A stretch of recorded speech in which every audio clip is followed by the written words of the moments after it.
drag into issues related to former DBM Undersecretary Lau.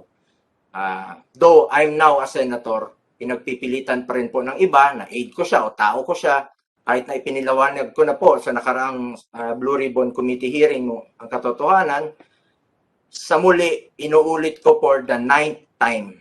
Hindi ko aide o hindi ko po tauhan si Attorney Lloyd Lau.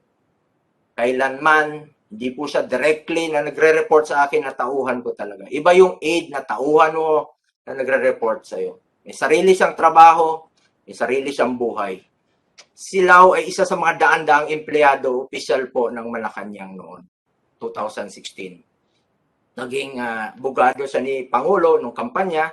He was appointed to the presidential management staff at the start of the President Duterte's term until early 2017, after which he was appointed nga po to HLURB and later to the DBM in 2019, before resigning last June of this year. Yusek Lau did not directly report to me, nor did he ever serve as my aide o tauhan ko talaga.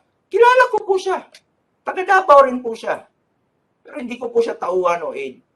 Kung may kasalanan siya, panagutin natin. Kung kailangan ikulong natin. Kailangan i-contempt natin.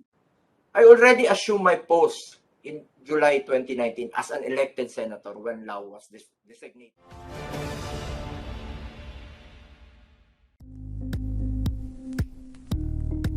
Thank you for watching Politico TV. Please like and subscribe to our channel for more videos.